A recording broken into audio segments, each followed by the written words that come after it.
So please help me welcome Gordon, and his speech is entitled, Where is Lady Godiva Now That We Need Her? Gordon Cawood.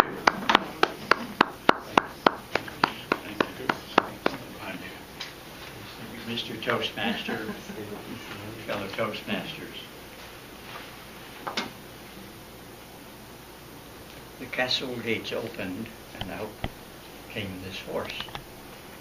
And it was a beautiful horse, you know, nice colored horse, which stood very tall and was carefully groomed. But it wasn't really the center of focus of the audience.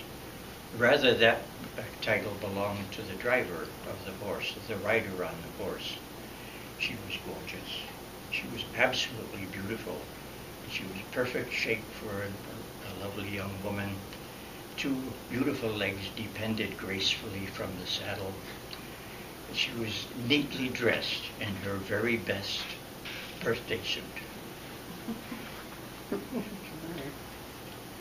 In fact, the Peeping Tom at the time did not have a digital camera handy, so he left us with a sketch instead of what he was seeing. What do you think was on Lady Godiva's mind as that horse ambled off into Coventry? Was she thinking, this is a great way to be getting her vitamin D? Was she a little bit concerned about those naughty ultraviolet rays that might be sneaking through the hole in the ozone layer? Was she thinking, maybe she should take this show on the road and get to see exotic places like Paris or Rome or Rutland? No, she wasn't thinking of any of those things. She was reflecting on the situation that arose that caused her to take this horse ride. Because the night before, she had the final confrontation with her husband, Leo Frick. Leo Frick was the lord of the manor, and he owned all of Coventry, and everybody in Coventry paid taxes to Leo Frick. And she'd been after him night after night after night at dinner table. Please remit the taxes on those poor, poor people in Coventry. And all the time he would say, no. However, this past night, the night before this horse ride, he was so frustrated, he banged his fist on the table, stood up, swore a great oath, and said, all right, I'll remit the taxes on those poor, poor people of Coventry, but on one condition. And the condition is this: you are to ride your horse into Coventry Marketplace tomorrow noon, stark naked. And with that he said, I'm not hungry, you can have the rest of my food, I'm leaving, enjoy that Yorkshire pudding. Well, you might think that she was rather upset by having been talked to so sharply by her husband. And she was. I mean, for a while she was sitting there weeping, but after a while a strange, faint smile crept across those pretty lips, and she ate the Yorkshire pudding. I have a reason for telling you this story.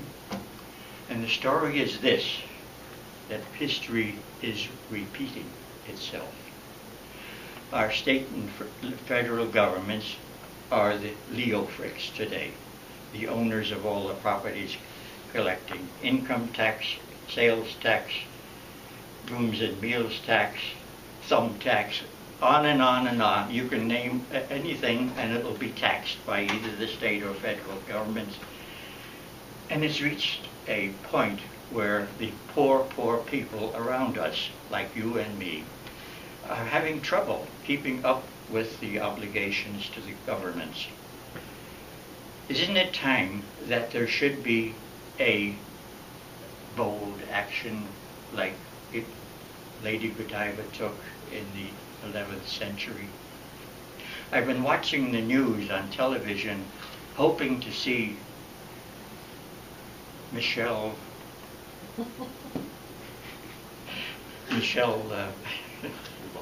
Obama riding a horse down Pennsylvania Avenue. And what's her husband's name? Barack? No, I'm talking about the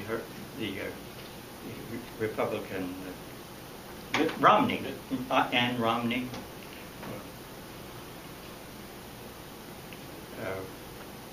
Sarah Palin, Michelle Bachmann.